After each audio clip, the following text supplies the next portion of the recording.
আল্লাহ নবী সাল্লাল্লাহু আলাইহি সাল্লাম যে সময় নামাজের ইমামতি করিতেন, সেই সময় নামাজের কাতারে দাঁড়াইলে আসহাবে সুফফাদের কেউ কেউ অত্যধিক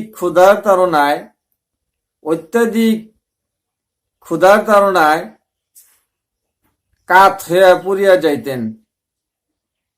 গ্রামের কিছু কিছু লোকেরা তাহাদের দেখিয়া পাগল মনে করিতেন।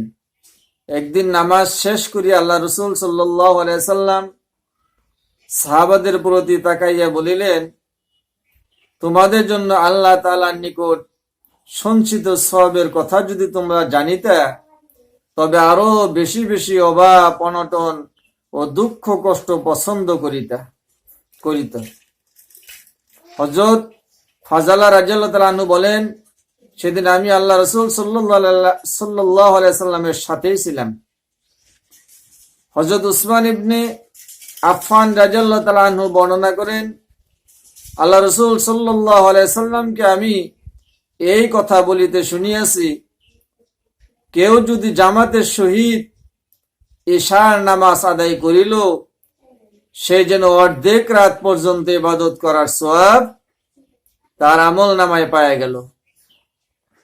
এবং ফজরের নামাজও যদি সে জামাতের সহিত আদায় করিল, তবে সারা রাত ইবাদত করার সওয়াব লাভ করিল।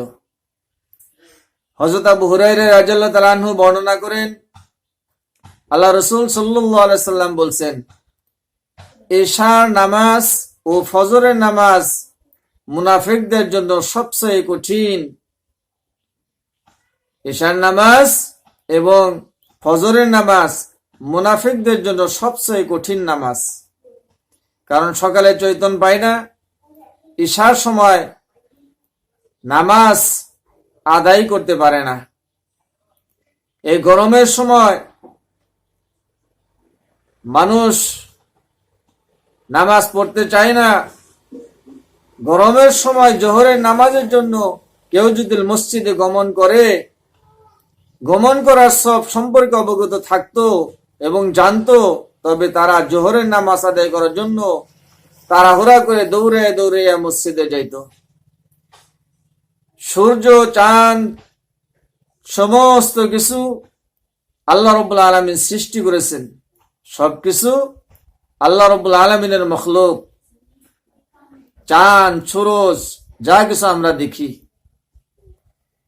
সূর্যর তাপ আমি আপনি গ্রহণ করি। এই সূর্য আল্লাহ রাব্বুল আলামিন সৃষ্টি করেছেন। এই পৃথিবীর থেকে সূর্যটা 13 লক্ষ গুণ বড়। সমস্ত কিছু আল্লাহ রাব্বুল আলামিন সৃষ্টি করেছেন একটি শব্দের দ্বারা। সেই শব্দটি হইল কুন, মানে হয়ে যাও। আর একদিন আল্লাহ রাব্বুল আলামিন ফায়াকুন শব্দের দ্বারা ধ্বংস করে দিবেন। আল্লাহ রাব্বুল আলামিন ফায়াকুন শব্দ ব্যবহার করবেন, সমস্ত কিছু সেদিন ধ্বংস হয়ে যাবেন। মানুষ আল্লাহ রাব্বুল আলামিন সৃষ্টি করেছেন মহব্বত করে। মানুষের জন্য আল্লাহ রাব্বুল আলামিন জান্নাত জাহান্নাম আবিষ্কার করে রাখছেন। মৃত্যুর পর জান্নাতে যারা যাবে, আরামের জায়গা, আয়েশের জায়গা, সেই জায়গায় প্রবেশ করবে। যাদের ঈমান মজবুত, ঈমান ভালো, দুনিয়ার বুকে সৎ কাজ, নেক কাজ করে গেছে, তারা জান্নাতে পৌঁছাইতে পারবে। তাদের আমলনামা আল্লাহ রাব্বুল আলামিন তাদের ডান হাতে পৌঁছাই দিবে। আর যারা নেককার না, দিনদার না, আল্লাহ রাব্বুল আলামিনের হুকুম হাকাম মানে নাই, আল্লাহ নবী সাল্লাল্লাহু আলাইহি সাল্লামের তরিকা অনুযায়ী চলে নাই, তাদের অসুবিধা আসবে কবরের ভিতরে, তাদের অসুবিধা হবে কিয়ামতের দিবসে, তাদের অসুবিধা হবে হিসাবের দিন। তাই যে পথে চললে আল্লাহ এবং আল্লাহ রাসূল সাল্লাল্লাহু আলাইহি সাল্লাম খুশি হন, সেই পথে আমি আপনি চলার জন্য চেষ্টা করব ইনশাআল্লাহ।